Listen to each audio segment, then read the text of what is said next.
Italy की IULM university ने fully funded PhD positions announce की हैं जिसमें एप्लीकेशन फीस नहीं है, आईलेट्स नहीं है, GRE भी नहीं है और ना ही आपको एक्सेप्टेंस लेटर लेने की जरूरत है।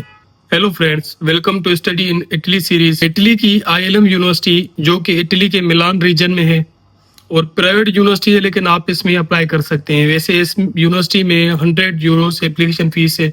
ये 100 यूरोस एप्लीकेशन फीस है, लेकिन फॉरेनर्स के लिए ये वेव की गई है। बहुत बड़ा मौका है। 100 यूरोस आपकी एप्लीकेशन फीस वेव हो रही है, तो आप इसमें अप्लाई कर सकते हैं। इस यूनिवर्सिटी की प्रोनाउंसिएशन अगर आप सर्च करेंगे तो आपको इटालियन लैंग्वेज में मिलेगी, लेकिन मैंने कहीं से फाइंड आउट किया है, फुल फॉर्म इंग्लिश में ढूंढा है मैंने। International university of languages and media communication इस यूनिवर्सिटी का फुल फॉर्म है और प्राइवेट यूनिवर्सिटी है, लेकिन स्कॉलरशिप अनाउंस कर रही है। लीडिंग यूनिवर्सिटी है for communication, language and culture के लिए, और लैंग्वेज एंड कल्चर के लिए इटली में ये टॉप 3 में आती है यूनिवर्सिटी। इस यूनिवर्सिटी के काफ़ी सारे बेनिफिट्स हैं। सबसे पहले बेनिफिट्स डिस्कस करते हैं और फिर डॉक्यूमेंट्स, प्रोग्राम और हाउ टू अप्लाई पे हम चले जाते हैं। बेनिफिट्स में ये है कि जैसे मैंने पहले मेंशन किया, आपको आईलेट्स नहीं देना, आपको GRE भी नहीं देना और ना ही आपको एक्सेप्टेंस लेटर की जरूरत है। आपने पहले सुपरवाइजर से कांटेक्ट नहीं करना, आपने डायरेक्ट इस यूनिवर्सिटी में अप्लाई करना है। और इस यूनिवर्सिटी में 100 यूरोस एप्लीकेशन फीस है, लेकिन फॉरेनर्स के लिए इस वेव कर दी गई है। बगैर फीस के आप अप्लाई करेंगे इस यूनिवर्सिटी में।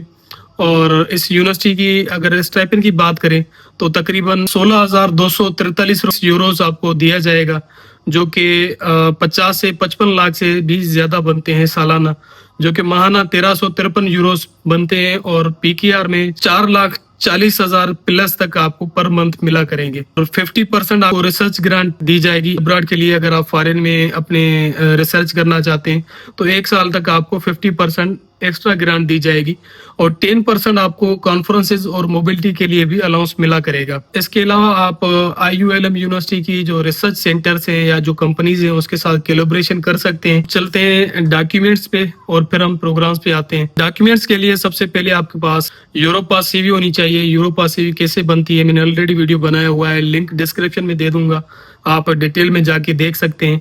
यूरोपास CV बहुत इंपॉर्टेंट होती है और यूरोपास CV में आपको एकेडमिक और प्रोफेशनल और रिसर्च 3 चीजें मेनली फोकस है। एकेडमिक और प्रोफेशनल और रिसर्च बैकग्राउंड आपने लिखने हैं, क्योंकि डॉक्यूमेंट्स की इवोल्यूशन होती है और उसी के बेस पे आपकी मार्क्स भी बनती हैं। इन 3 चीजों पे ज्यादा फोकस करें अपनी यूरोपास CV बनाकर, उनमें ये 3 चीजें डिटेल में राइट अप करें। उसके बाद डिग्री और ट्रांसक्रिप्ट आपको चाहिए होगी मास्टर्स की। रिसर्च प्रपोजल आपको चाहिए होगा। रिसर्च प्रपोजल मैक्स तकरीबन 1000 वर्ड से ज्यादा का हो, कम से कम 1000 वर्ड्स का हो, 1000 वर्ड से कम नहीं होना चाहिए।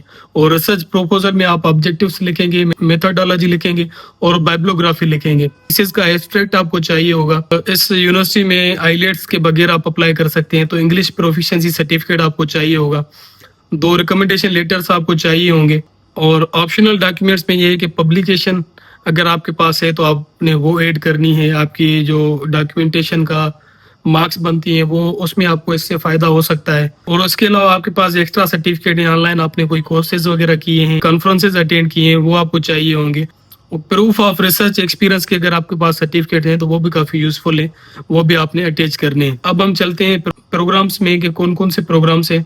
प्रोग्राम्स में सबसे पहले कम्युनिकेशन मार्केट्स एंड सोसाइटी आ जाता है। इसमें further research areas, digital transformation है, सस्टेनेबिलिटी है, AI एंड कम्युनिकेशन है, एंटरप्रेन्योरशिप है। तो ये इसके रिसर्च एरियाज हैं। रिसर्च एरियाज के हिसाब से आपने रिसर्च प्रपोजल बनाना है। और दूसरा इसमें मेजर है विजुअल एंड मीडिया स्टडीज। इसमें फिल्म एंड TV स्टडीज है, डिजिटल ह्यूमैनिटीज, आर्ट हिस्ट्री है, स्टोरी टेलिंग है। तो इन सारी फील्ड्स में आप अप्लाई कर सकते हैं। इस यूनिवर्सिटी में वैसे 8 सीट्स हैं, 2 प्राइवेट सीट्स हैं। दोनों प्रोग्राम्स में 6 स्कॉलरशिप्स की पोजीशन से, मींस 12 पोजीशन से। और सिलेक्शन क्राइटेरिया पे जाते हैं। सिलेक्शन क्राइटेरिया में ये होता है कि 2 फेस होते हैं, एक डॉक्यूमेंट फेस होता है और दूसरा इंटरव्यू फेस होता है। डॉक्यूमेंट फेस में आपकी CV रिसर्च प्रपोजल देखी जाएगी, उसमें आपका रिसर्च और प्रोफेशनल और एकेडमिक बैकग्राउंड देखा जाएगा, उसके हिसाब से मार्क्स दी जाएगी फेज 1 में और फेज 2 में। वैसे बाकी इटली की यूनिवर्सिटीज में 30 मार्क्स होती हैं डॉक्यूमेंट्स पे और 70 मार्क्स होती हैं इंटरव्यू पे, लेकिन इस यूनिवर्सिटी में 20 मार्क्स डॉक्यूमेंट्स पे और 30 मार्क्स इंटरव्यू पे, टोटल 50 मार्क्स हैं। आपको क्वालिफाई करने के लिए 50 में से 33 मार्क्स चाहिए होंगे। अगर हम परसेंटेज देखें तो काफ़ी परसेंटेज बन रही है डॉक्यूमेंट्स की।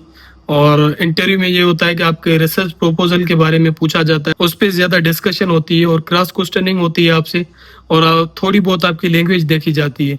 बाकी डॉक्यूमेंटेशन फेज में मैंने जैसे पहले बताया कि सीवी आपकी देखी जाती है और उसमें आपकी एकेडमिक्स परफॉर्मेंस देखी जाती है, आपका प्रोफेशनल बैकग्राउंड देखा जाता है, रिसर्च एक्सपीरियंस देखा जाता है। तो यूरोपास सीवी आपको बनानी है, कैसे बनेगी, और आप काफ़ी सारी चीज़ें उसमें ऐड कर सकते हैं। लिंक में डिस्क्रिप्शन में दे दूंगा, आप जाके वहाँ से देख सकते हैं। डेडलाइन आपको याद रखनी है, 10 जुलाई इसकी डेडलाइन है। आप इसमें अप्लाई कर सकते हैं। फुली फंडेड पीएचडी की पोजीशन से यूरोस इसकी एप्लीकेशन फीस है, लेकिन फॉरेनर्स के लिए ये फीस वेव कर दी गई है।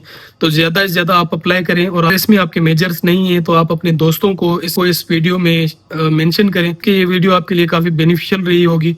मज़ीद ऐसी वीडियोज़ के लिए मेरे यूट्यूब चैनल को सब्सक्राइब करें।